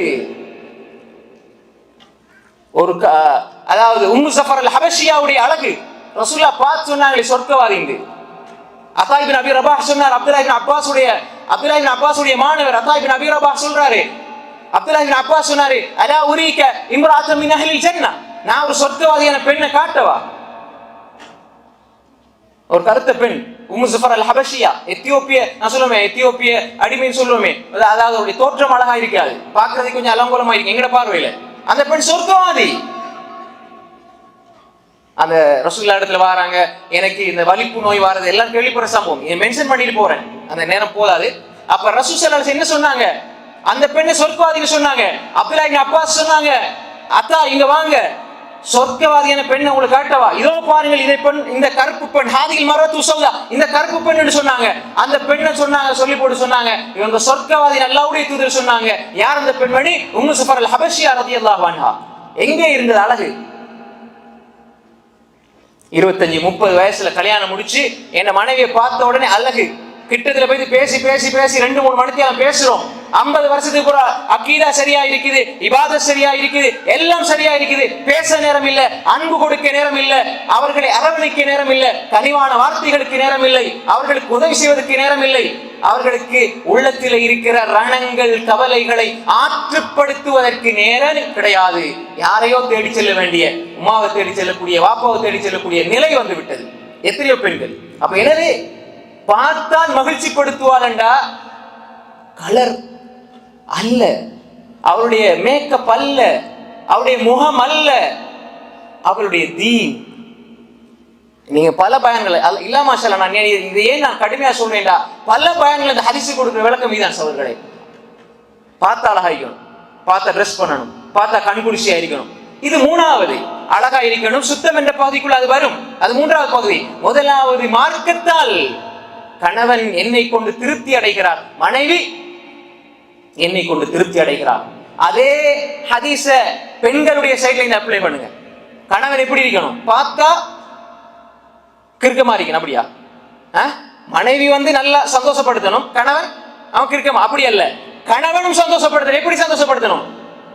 ஹீரோக்களை போன்று, சினிமாவினுடைய கதாநாயகர்கள் போன்று இருக்கணுமா? இல்லை. அபூபக்கரை போன்று, உமரை போன்று, பிலாலை போன்றீர்கள் ரலியல்லாஹு அன்ஹு. ஈமான். ரசூலுல்லாஹி ஸல்லல்லாஹு அலைஹி வஸல்லம் சொன்னாங்களே, சொர்க்கத்துல காலடி சத்தம் கேட்டேன் பிலால். யாருடைய சத்தம்? பிலால் ரலியல்லாஹு அன்ஹு. அழகா, பார்த்த உடனே மயங்கிற அழகா. அன்புக்குரிய சகோதரர்கள், அல்லாஹ் பாதுகாக்க வேண்டும். அப்படி அல்ல, கணவன் நம்பிக்கையால் பாருங்க, இந்த கணவனுடைய நம்பிக்கை பாருங்க, இபாதத்தை பாருங்க. அதனாலதான் இமாமுனா இப்னு குதாமா ரஹிமஹுல்லாஹ் அவர்கள் தனது முக்தஸர் மின்ஹாஜுல் காஸிதீன் என்ற நூலில் எழுதுகிறார்கள். எப்படி என்றால், சலபுகளுடைய சஹாபாக்கள், தாபீன்கள், தபா தாபீனுடைய மனைவி பிள்ளைகள் கணவன் தொழிலுக்கு போற நேரம் கூப்பிட்டு சொல்லுவாங்க, நீங்க தொழிலுக்கு போறீங்க, சம்பாதிச்சுட்டு வர்றது ஹலாலா சம்பாதிச்சுட்டு வாங்க, நாங்க பசியை பொறுத்து கொள்வோம், நரக நெருப்பை பொறுத்து கொள்ள மாட்டோம் என்று. எப்படி சொல்லுவாங்க? இந்த பெண் கணவனை மகிழ்விக்கிற பெண். இதுதான் உண்மையான மகிழ்ச்சி சகோதரிகளே. எப்படி நான் பரவாயில்ல, வீட்டுக்கு வரும்போது நகையோட வரணும், உடுப்புகளோட வரணும், காசு கூட கொண்டு வரல, வீட்டு வாசல் படியை மிதிக்க கூடாது. இதா இல்லை சகோதரர்களே, நீங்க போறது சரி, எவ்வளவு கஷ்டப்பட்டாலும் சரி, ஹராத்தை மட்டும் எங்களுக்கு திங்க தந்துடாதீங்க, நாங்க பசியை பொறுத்துக் கொள்வோம், நரக நெருப்பை பொறுத்துக் கொள்ள மாட்டோம் என்று சொல்லுகின்ற மனைவி, பார்த்தால் மகிழ்விக்கின்ற மனைவி சகோதரிகளே. இப்படிப்பட்ட மனைவியை பெறுவதும் உருவாக்குவதும் ரசூல் ஸல்லல்லாஹு அலைஹி வஸல்லம் சொன்னாங்க, சிறந்த பெண், சிறந்த ஆண். இதுதான் முதலாவது வரை விளக்கணும். 2வது ஸல்லல்லாஹு அலைஹி வஸல்லம் சொன்னாங்க, வதுதீஉஹு இதா அமர, கணவன் ஏவினால் மனைவி கட்டுப்படுவாள். இந்த வார்த்தை கொடுக்கிற விளக்கம், சொன்ன உடனே கட்டுப்படணும், அப்படி அல்ல. கணவன் சொல்லுகின்ற வார்த்தை குர்ஆன் ஹதீஸ் என்ற மீசான் தராசை போட்டு நிறுத்தி பார்த்து பிழை என்றால் பிழையை மென்மையாக சுட்டி காட்டுவாள் மனைவி. குர்ஆன் சுன்னா என்றால் சமிஅனா வ அதானா, அல்லாஹ் ரசூல், அதுக்கப்புறம் கணவன் சொல்லிட்டார் கட்டுப்படுறேன், இப்படி நிறுத்தி பார்க்கிற பெண் துதீஉஹு இதா அமர, எல்லா இடத்துலயும் மீதான். மனைவி, என்னுடைய மனைவி சொன்ன உடனே சிறுக்கையும் விதாத்தையும் மூட நம்பிக்கைகளையும் அனாச்சாரங்களையும் பாவங்களையும் செய்கின்ற மனைவி அல்ல. நான் சொன்னால் குர்ஆன் ஹதீஸ் என்ற தராசிலே வைத்து நிறுத்தி பார்ப்பாள். எனவே நான் பக்குவப்பட வேண்டும் என்று கணவன் சொல்லுகின்ற வார்த்தையில் சரியாக இருப்பான். அதுதான் இந்த ஹதீஸ். சொன்னா கட்டுப்படுற அளவுக்கு சொன்னா அல்லாஹ் சொல்றானே, அந்த ஒரு இடத்தை கணவனுக்கு அல்லாஹ் கொடுக்கிறான்டா, எந்த இடத்துல இருந்து சொல்ல வேண்டும். வாடி போடி அதை செய்தி இதை செய்தி நாவுபில்லா. அன்பாக பேசுங்கள், அது ஒரு இபாதா. மென்மையாக பேசுங்கள், அது ஒரு இபாதா. கனிவோடு பேசுங்கள், இபாதா. கணவன் அப்படிதான், மனைவி அப்படிதான். நான் மச்சான முடிச்சுட்டு நான் மச்சியை முடிச்சுட்டு எங்களுக்குள்ள ஆரம்பத்திலே சொந்தம், அதனால நாங்க எப்படியும் பேசுவோம் அப்படி இருந்துடாதீங்க. கணவன் மனைவி குடும்ப உறவு என்பது ஒரு இபாதா. இபாதத்தில் பேசுகின்ற வார்த்தைகள் கனிவான வார்த்தைகள் சதகா. கனிவான வார்த்தைகள் சதகா. அன்பா பேசுங்க. வார்த்தைகளை ஏதோ எடுத்தெடுப்புல நாங்க பழகிற நாங்க வாழ்ற கலாச்சாரம் அதுக்குள்ள அப்படி பேசிடுறோம் நினைச்சிடாதீங்க. உங்களது வார்த்தைகள் உங்கள் பிள்ளைகளுடைய வாழ்க்கை. நாங்க நினைச்சதை பேசுவோம். தூசணத்தால கூட தகாத வார்த்தைகள் கூட பேசுறாங்க. 3 வயசு பிள்ளையும் பேசுது. அது எப்படி பேசுது? வெளியே போவாது, வீட்டுக்குள்ளேயும் தான். ஆனா பாப்பமா நல்ல வெளியில வரும்பொழுது ஃபுல் இபாதத் பக்குவம் எல்லாம் விளங்குது. ஆனா வீட்டுக்குள்ள அதனுடைய அடிச்சுவடுகள் பிள்ளையிடம் வெளிப்படுகிறது. பேச்சு சரியில்லை. அன்பா பேசுங்க. பிள்ளைகள் அன்பா பேசுவாங்க. நீங்க வாடாண்டா பிள்ளைகளும் அப்படிதான் கூப்பிடுங்க. பிள்ளைகள்லாம் நீங்க உம்மாட பேரை சொல்லி கூப்பிடுது. என்ன பாப்பா அப்படி கூப்பிடு, ஒரு அன்பா கூப்பிடுங்க. பேரை சொல்லி கூப்பிடுறது தப்பு கிடையாது. அடுத்த வார்த்தைகள் அன்பாக இருக்கணும். செய்தி எடுத்துட்டு வாடி அஸ்தக்ஃபிருல்லாஹ், அப்படி வார்த்தைகள் வரவே கூடாது சோதர்களே. ஒரு அன்புல நீங்க ஏதோ ஒரு வார்த்தை பேசுறீங்க, அது பிரச்சனை கிடையாது. அந்த சில வார்த்தைகள் அனுமதிக்கப்பட்டதும் தர்பியா என்ற இடத்துக்கு வருகின்ற பொழுது மாற்றப்பட வேண்டும். ஏன்னா பிள்ளைகள் பார்ப்பாங்க, பழகுவாங்க. நீங்க நீங்க நகைச்சுவையாக சொல்கிற சில வார்த்தைகள் வேற இந்த குடும்பம் இதுல தாக்கம் செலுத்துவதனால இந்த வார்த்தைகளையும் கவனமாக இருக்கணும். அன்புக்குரிய சகோதரர்களே, ரசூல் ஸல்லல்லாஹு அலைஹி வஸல்லம் சொன்னாங்க, சிறந்த பெண் யார்? கணவன் ஏவினால் கட்டுப்படணும். எப்படி கட்டுப்படணும்? அந்த குர்ஆன் சுன்னா என்ற அந்த தராசுல நிறுத்தி பார்த்து கணவனை கட்டுப்படணும். அதே மாதிரி தான் மனைவி சொன்னாலும், நான் செஞ்சது பிழை, மனைவி சொல்றது சரி, குர்ஆன் சுன்னா அடிப்படையில மனைவி சொல்றதா சரி என்றா அதை எப்படி நீ சொல்லுவா? நீ பெரிய ஆலிமா, நீ எங்க படிச்சாய்? இல்ல இந்த ஆதாரம் இந்த ஷேக் சொல்றாங்க, இந்த ஹதீஸோட சொல்றாங்க, சரியான ஆதாரத்தை கொண்டு காட்டினா இல்ல அவர் சொல்றதெல்லாம் பிழை, நான் நம்ப இயலாது. நான் எந்த இமாமிக்காரு எனக்கு விருப்பமான ஒரு இமாம் தான் போய் சொல்லுவேன். அவர் என்ன சொன்னாலும் சரி. இந்த குருட்டு சிந்தனை வளர்க்காதீர்கள் சகோதரர்களே. மனோ இச்சைக்கு அப்பால் திருமண வாழ்விலே நீங்கள் அமர என்றால் 2 பக்கத்தையும் பேலன்ஸ் பண்ணி இந்த ஹதீஸை நீங்கள் புரிந்து கொள்ளுங்கள். நல்லதை சொல்லுங்கள், அவள் கட்டுப்படுவாள். நீங்கள் நல்லதை சொல்லுகின்ற பக்குவ நிலைக்கு வாருங்கள். இப்படி இருந்தால் அது சிறந்த பெண், அப்படி வாழ்ந்தால் சிறந்த ஆண் என்பதை நாம் புரிந்து கொள்ள வேண்டும். 3வது, வலா துகாலிஃபு ஃபீ நஃப்ஸிஹா வ மாலிஹா பிமா யக்ரஹ். 3வது ரசூல் ஸல்லல்லாஹு அலைஹி வஸல்லம் சொன்னாங்க என்ன? அவருடைய விஷயத்துல, கணவனுடைய விடயத்துல அந்த பெண் கற்பை பேணிக் கொள்வாள், பொருளாதாரத்தையும் பேணிக் கொள்வாள். இங்க முக்கியமான பாயிண்ட் என்னண்டா, கணவன் உனக்காக நான் வந்திருக்கிறேன், ஒரு ஒப்பந்தத்தோடு வந்திருக்கிறேன். மனைவி உனக்காக நான் வந்திருக்கிறேன், ஒரு ஒப்பந்தத்தோடு வந்திருக்கிறீர்கள். இப்ப நான் கணவன் பார்க்கின்ற பொழுது கணவனுக்கு துரோகம் செய்ய மாட்டேன். கணவன் இல்லாத பொழுது அந்த நம்பிக்கையை பாதுகாப்பேன். அப்படி ஒரு பெண் இருக்க வேண்டும். இது பெண்களுக்கு மட்டுமா? இல்ல, ஆண்களும் அப்படிதான். நீங்க மனைவி இருக்கின்ற பொழுது அந்த நம்பிக்கையை பாதுகாக்கின்ற நீங்கள், மனைவி இல்லாத பொழுதும் அந்த நம்பிக்கை நீங்கள் பாதுகாக்க வேண்டும். அப்படி இருந்தால் சிறந்த ஆண்கள் தான். அன்புக்குரிய சகோதரர்களே, இந்த ஹதீஸ்ல மனைவி தனிமையில் இருக்கின்ற பொழுது, கணவன் தனிமையில் இருக்கின்ற பொழுது நாம் பாவம் அல்லாஹ்க்கு மாறு செய்யறது ஒன்று இருக்கிறது. 2வது, அந்த மாறு கணவனோடு சம்பந்தப்படுறதுனால கணவனுக்கு துரோகமாகவும் வரும், மனைவிக்கு துரோகமாகவும் வரும். ஒருவருக்கு ஒருவர் துரோகம் செய்து கொள்ளாதீர்கள். நீங்க தவறான தொடர்பாடுகளில் ஆண்கள் இருந்தால், இன்றைக்கு வெறுமனே காம உணர்வின் காரணமாக, இதை அடிச்சு சொல்றேன், நீங்க ஹலாலான முறையில உங்களுக்கு வசதி வாய்ப்பு எல்லாம் இருக்குது, ஹலாலான முறையில நீங்க போங்க, அது 2வது ஆப்ஷன்.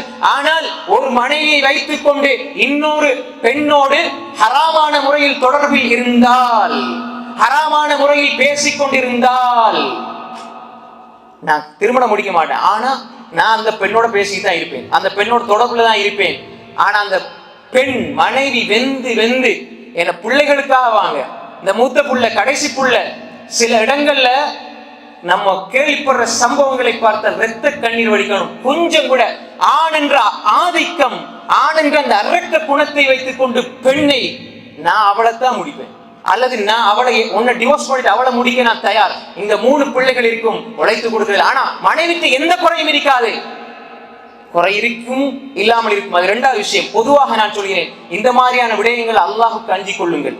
ரசூல் ஸல்லல்லாஹு அலைஹி வஸல்லம் அதனால தான் சொன்னாங்க இஸ்தௌசு பின் நிஸாஇ கைரா. இஸ்தௌசு ரசூல் ஸல்லல்லாஹு அலைஹி வஸல்லம் சொன்னாங்க, பெண்களுடைய விஷயத்துல நீங்க அல்லாஹ்வை அஞ்சிக் கொள்ளுங்கள், அவர்களுக்கு நலவு நாடுங்கள். அந்த பெண் குடும்ப கௌரவத்துக்காக எத்தனை துயரங்களை, எத்தனை இன்னல்களை சகித்துக் கொள்ள வேண்டிய ஒரு நிலை. ஏன், கணவன் எப்படி வேண்டாலும் நடப்பாரு, ஆனா மனைவி பொறுத்து கொண்டே ஆகணும். குடும்பம் என்ன சொல்லும், குடும்ப கௌரவம் என்ன, அந்தஸ்து என்ன, வெளியில மக்கள் என்னென்ன பேசுவாங்க, இப்படி எல்லாம் அந்த பெண் வெந்து வெந்து போறதை பார்க்கிறோம். 3 பிள்ளைகளை பத்து வச்சிருப்பாரு, ஆனாலும் இன்னொரு அந்நியா பெண்ணோட அல்லது வேறொரு பெண்ணோட தொடர்புல இருப்பாரு. மனைவி கெஞ்சுவாள், கதறுவாள், அதை விட்டுருங்க விட்டுருங்கண்டா விட தயாரில்லை, ஹராமான முறையில. அன்புக்குரிய சகோதரர்களே, இப்படி தயவு செய்து குழந்தைகளுடைய வாழ்க்கையில் அவர்களுடைய எதிர்காலத்தில் விளையாடி விடாதீர்கள். பிள்ளைகள்கிட்ட உள்ளத்தை நீங்கள் அப்படி சுக்குநூறாக உடைத்து விடாதீர்கள். ஒவ்வொரு பிள்ளையும் பசியோடு பட்டினியோடு, ஏன்னா பாப்பா செலவழிக்கிறதெல்லாம் கணவன் அந்த தன்னுடைய கள்ளக்காதலிக்கு செலவு செய்வதிலே அப்படி அவர் பிஸியாகி விடுகிறார். பிள்ளை பசியில் பட்டினி எத்தனையோ சம்பவங்கள், ஆனா வெளியில வருதில்லை.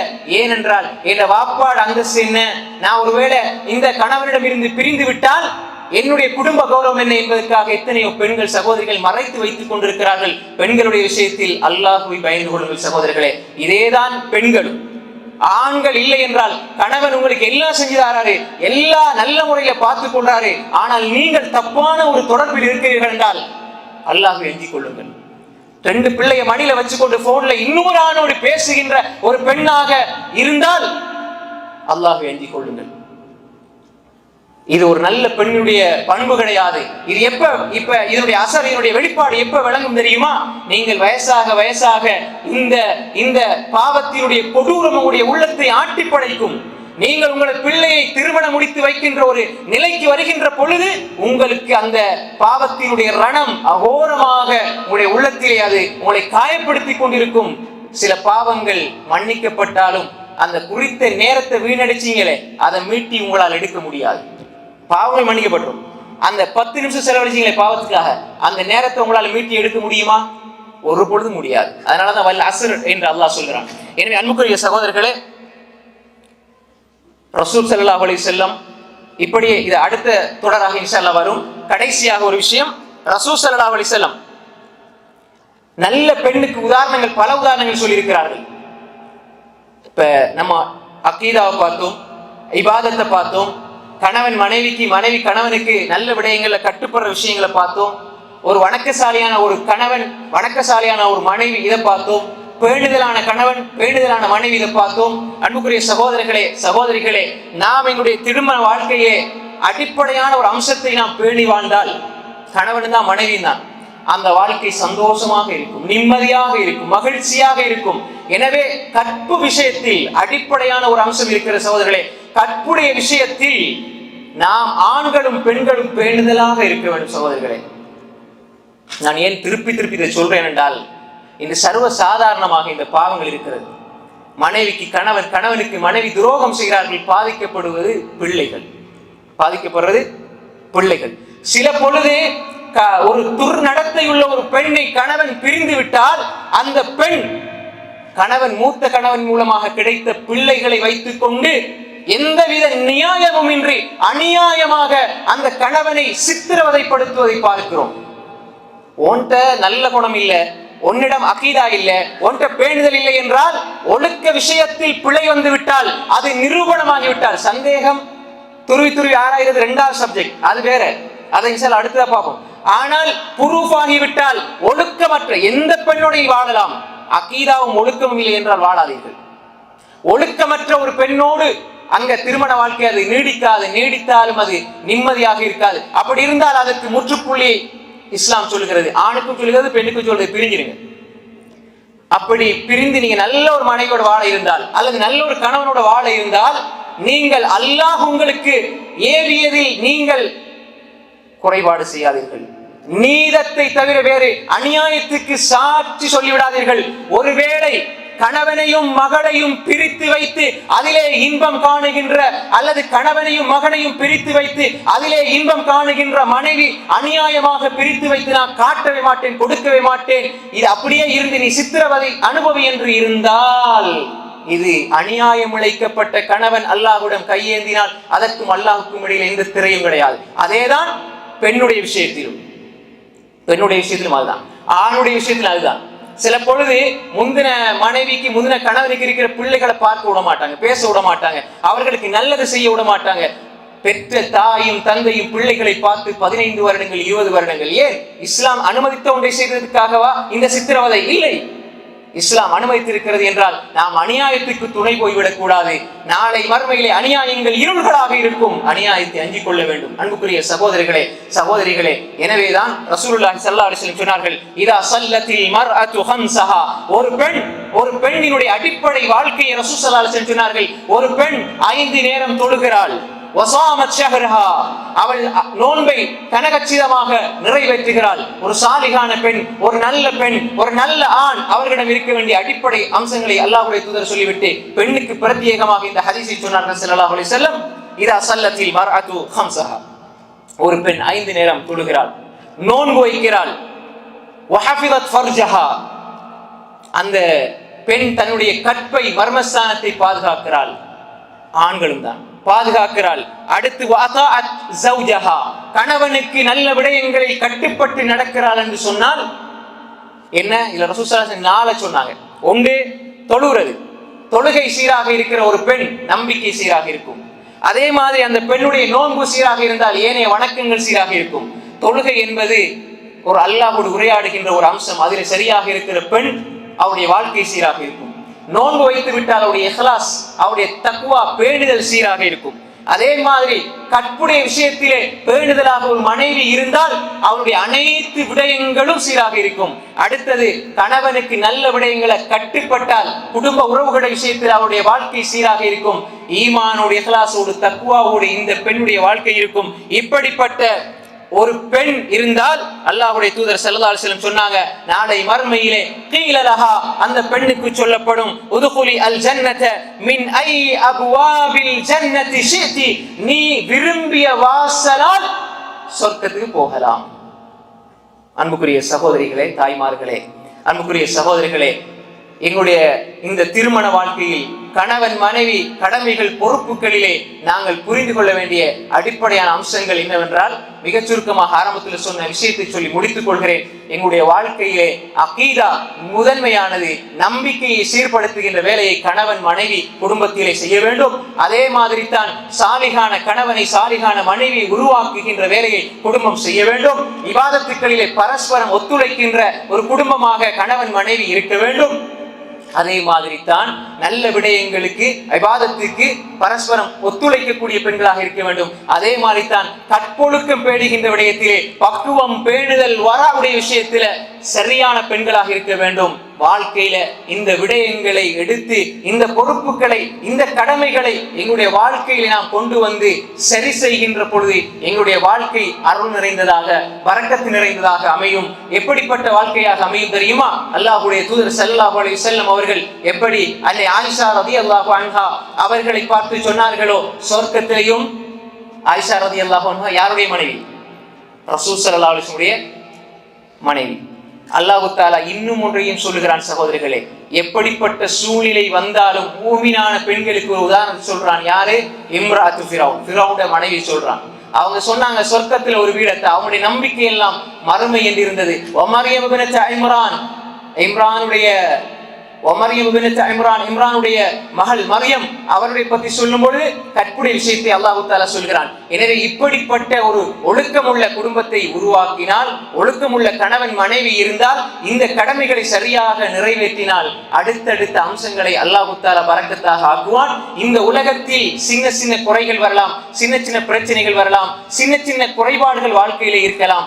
ஆனால் நாளை மறுமையிலே நீங்கள் சுவர்க்கத்திலே குடும்பமாக இருக்கிற அந்த நல்ல ஒரு சந்தர்ப்பத்தை அல்லாஹ் தஆலா ஏற்படுத்தி தருவான். அப்படிப்பட்ட குடும்பங்களை உருவாக்குகின்ற ஒரு பணியை நாம் செய்ய வேண்டும். அப்படிப்பட்ட குடும்பங்களைத்தான், அப்படிப்பட்ட திருமண வாழ்க்கையைத்தான், அப்படிப்பட்ட குடும்ப உறவைத்தான் அல்லாஹ் தஆலா எதிர்பார்க்கிறான். அப்படிப்பட்ட நல்ல குடும்பங்களை உருவாக்கி நாளை மறுமையில் சொர்க்கத்தில் குடும்பமாக இருக்கின்ற நல்ல சந்தர்ப்பத்தை அல்லாஹ் தஆலா நம்ம எல்லோருக்கும் தந்தருவானாக. வஆகிரு தஅவானா அல்ஹம்துலில்லாஹி ரப்பில் ஆலமீன். வஸ்ஸலாமு அலைக்கும் வரஹ்மத்துல்லாஹி வபரகாத்துஹு.